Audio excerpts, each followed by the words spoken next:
जनक नंदिनी सीता के मुख पर आंसुओं की धारा बह रही थी।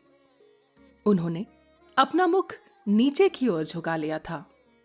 वे उपर्युक्त बातें कहती हुई ऐसी जान पड़ती थीं मानो उन्मत्त हो गई हों, उन पर भूत सवार हो गया हो, अथवा पित्त बढ़ जाने से पागलों का सा प्रलाप कर रही हों, अथवा दिग्भ्रम आदि के कारण उनका चित्त भ्रांत हो गया हो।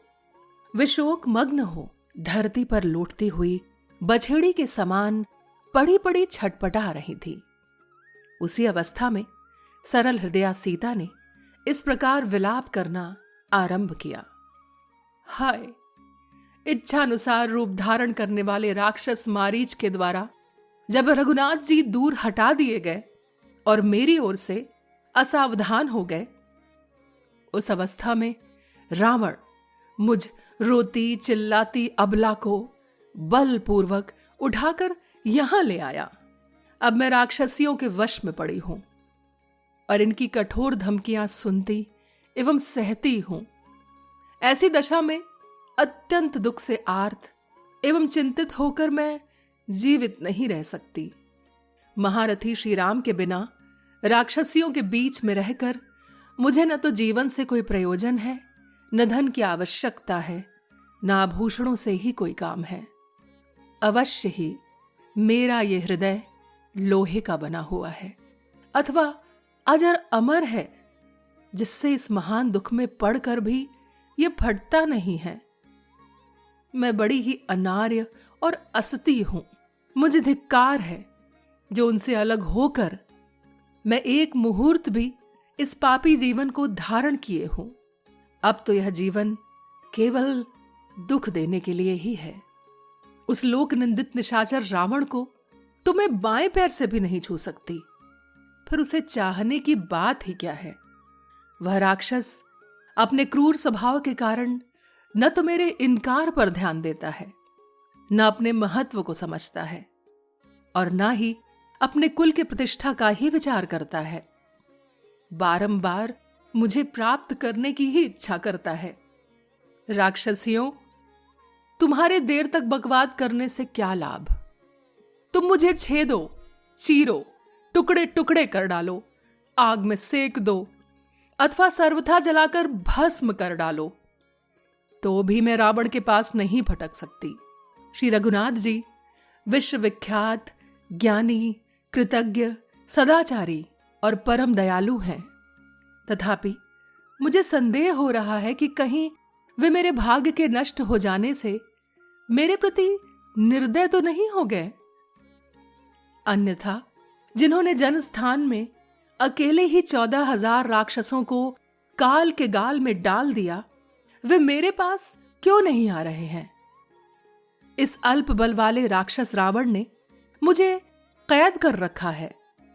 निश्चय ही मेरे पतिदेव सम्रांगण में इस रावण का वध करने में समर्थ है।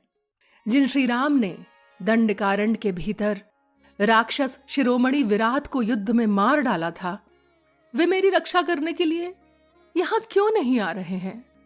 ये लंका समुद्र के बीच में बसी है, अतः किसी दूसरे के लिए यहां आक्रमण करना भले ही कठिन हो, किंतु श्री रघुनाथ जी के बाणों की गति यहां भी कुंठित नहीं हो सकती। वह कौन सा कारण है जिससे बाधित होकर सुदृढ़ पराक्रमी श्री राम राक्षस द्वारा अपहृत हुई अपनी प्राण पत्नी सीता को छुड़ाने के लिए नहीं आ रहे हैं। मुझे तो संदेह होता है कि लक्ष्मण जी के ज्येष्ठ भ्राता श्री रामचंद्र जी को मेरे इस लंका में होने का पता ही नहीं है। मेरे यहां होने की बात यदि वे जानते होते तो उनके जैसा तेजस्वी पुरुष अपनी पत्नी का यह तिरस्कार कैसे सह सकता था। जो श्री रघुनाथ जी को मेरे हरे जाने की सूचना दे सकते थे, उन गृध्रराज जटायु को भी रावण ने युद्ध में मार गिराया था। जटायु यद्यपि बूढ़े थे तो भी मुझ पर अनुग्रह करके रावण का वध करने के लिए उद्यत हो उन्होंने बहुत बड़ा पुरुषार्थ किया था। यदि श्री रघुनाथ जी को मेरे यहां रहने का पता लग जाता तो वे आज ही कुपित होकर सारे संसार को राक्षसों से शून्य कर डालते, लंकापुरी को भी जला देते, महासागर को भी भस्म कर डालते तथा इस नीच निशाचर रावण के नाम और यश का भी नाश कर देते। फिर तो निस्संदेह अपने पतियों का संहार हो जाने से घर घर में राक्षसियों का इसी प्रकार क्रंदन होता जैसे आज मैं रो रही हूं। श्री राम और लक्ष्मण लंका का पता लगाकर निश्चय ही राक्षसों का संहार करेंगे। जिस शत्रु को उन दोनों भाइयों ने एक बार देख लिया वह 2 घड़ी भी जीवित नहीं रह सकता। अब थोड़े ही समय में यह लंकापुरी श्मशान भूमि के समान हो जाएगी। यहां की सड़कों पर चिता का धुआं फैल रहा होगा और गिद्धों की जमातें इस भूमि की शोभा बढ़ाती होंगी। वह समय शीघ्र आने वाला है जबकि मेरा यह मनोरथ पूर्ण होगा। तुम सब लोगों का यह दुराचार तुम्हारे लिए शीघ्र ही विपरीत परिणाम उपस्थित करेगा, ऐसा स्पष्ट जान पड़ता है। लंका में भी जैसे जैसे अशुभ लक्षण दिखाई दे रहे हैं उनसे जान पड़ता है कि अब शीघ्र ही इसकी चमक दमक नष्ट हो जाएगी। पापाचारी राक्षस राज रावण के मारे जाने पर यह दुर्धर्ष लंकापुरी भी निश्चय ही विधवा युवती की भांति सूख जाएगी, नष्ट हो जाएगी। आज जिस लंका में पूर्णमय उत्सव होते हैं वह राक्षसों के सहित अपने स्वामी के नष्ट हो जाने पर विधवा स्त्री के समान श्रीहीन हो जाएगा। निश्चय ही मैं बहुत शीघ्र लंका के घर घर में दुख से आतुर होकर रोती हुई राक्षस कन्याओं की क्रंदन ध्वनि सुनूंगी। श्री रामचंद्र जी के सायकों से दग्ध हो जाने के कारण लंकापुरी की प्रभा नष्ट हो जाएगी। इसमें अंधकार छा जाएगा और यहां के सभी प्रमुख राक्षस काल के गाल में चले जाएंगे। यह सब तभी संभव होगा जबकि लाल नेत्र प्रांत वाले शूरवीर भगवान श्री राम को यह पता लग जाए कि मैं राक्षस के अंतःपुर में बंदी बनाकर रखी गई हूं। इस नीच और नृशंस रावण ने मेरे लिए जो समय नियत किया है उसकी पूर्ति भी निकट भविष्य में हो ही जाएगी। उसी समय दुष्ट रावण ने मेरे वध का निश्चय किया है। ये पापाचारी राक्षस इतना भी नहीं जानते कि क्या करना चाहिए और क्या नहीं। इस समय अधर्म से ही महान उत्पात होने वाला है। ये मांसभक्षी राक्षस धर्म को बिल्कुल नहीं जानते हैं। वह राक्षस अवश्य ही अपने कलेवे के लिए मेरे शरीर के टुकड़े टुकड़े करा डालेगा। उस समय अपने प्रियदर्शन पति के बिना मैं असहाय अबला क्या करूंगी, जिनके नेत्र प्रांत अरुण वर्ण के हैं। उन श्री रामचंद्र जी का दर्शन न पाकर अत्यंत दुख में पड़ी हुई मुझ असहाय अबला को पति का चरण स्पर्श किए बिना ही शीघ्र यमदेवता का दर्शन करना पड़ेगा। भरत के बड़े भाई भगवान श्री राम ये नहीं जानते हैं कि मैं जीवित हूं। यदि उन्हें इस बात का पता होता तो ऐसा संभव नहीं था कि वे पृथ्वी पर मेरी खोज नहीं करते। मुझे तो यह निश्चित जान पड़ता है कि मेरे ही शोक से लक्ष्मण के बड़े भाई वीरवर श्री राम भूतल पर अपने शरीर का त्याग करके यहां से देवलोक को चले गए हैं। ये देवता, गंधर्व, सिद्ध और महर्षिगण धन्य हैं जो मेरे पतिदेव वीर शिरोमणि कमल नयन श्री राम का दर्शन पा रहे हैं, अथवा केवल धर्म की कामना रखने वाले परमात्म स्वरूप बुद्धिमान राजर्षि श्री राम को भार्या से कोई प्रयोजन नहीं है।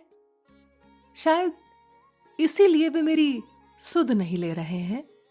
जो स्वजन अपनी दृष्टि के सामने होते हैं उन्हीं पर प्रीति बनी रहती है। जो आंख से ओझल होते हैं उन पर लोगों का स्नेह नहीं रहता है। शायद इसीलिए श्री रघुनाथ जी मुझे भूल गए हैं। परंतु यह भी संभव नहीं है, क्योंकि कृतज्ञ मनुष्य ही पीठ पीछे प्रेम को ठुकरा देते हैं। भगवान श्री राम ऐसा नहीं करेंगे, अथवा मुझ में कोई दुर्गुण है या मेरा भाग्य ही फूट गया है, जिससे इस समय मैं माननीय सीता अपने परम पूजनीय पति श्री राम से बिछुड़ गई हूं। मेरे पति भगवान श्री राम का सदाचार अक्षुण्ण है। वे शूरवीर होने के साथ ही शत्रुओं का संहार करने में भी समर्थ हैं। मैं उनसे संरक्षण पाने के योग्य हूं, परंतु उन महात्मा से बिछुड़ गई। ऐसी दशा में जीवित रहने की अपेक्षा मर जाना ही मेरे लिए श्रेयस्कर है। अथवा वन में फल मूल खाकर विचरने वाले वे दोनों वनवासी बंधु नरश्रेष्ठ श्री राम और लक्ष्मण अब अहिंसा का व्रत लेकर अपने अस्त्र शस्त्रों का परित्याग कर चुके हैं। अथवा दुरात्मा राक्षस राज रावण ने उन दोनों शूरवीर बंधु श्री राम और लक्ष्मण को छल से मरवा डाला है। अतः ऐसे समय में मैं सब प्रकार से अपने जीवन का अंत कर देने की इच्छा रखती हूं, परंतु मालूम होता है इस महान दुख में होते हुए भी अभी मेरी मृत्यु नहीं लिखी है। सत्य स्वरूप परमात्मा को ही अपना आत्मा मानने वाले और अपने अंतःकरण को वश में रखने वाले वे महाभाग महात्मा महर्षिगण धन्य हैं, जिनके कोई प्रिय और अप्रिय नहीं है, जिन्हें प्रिय के वियोग से दुख नहीं होता और अप्रिय का संयोग प्राप्त हो जाने पर उससे भी अधिक कष्ट का अनुभव नहीं होता। इस प्रकार जो प्रिय और अप्रिय दोनों से परे हैं, उन महात्माओं को मेरा नमस्कार है। मैं अपने प्रियतम आत्मज्ञानी भगवान श्री राम से बिछुड़ गई हूं और पापी रावण के चंगुल में आ फंसी हूं। अतः इन प्राणों का परित्याग कर दूंगी। इस प्रकार श्री वाल्मीकि निर्मित आज रामायण आदि काव्य के सुंदर कांड में 26वां सर्ग पूर्ण हुआ।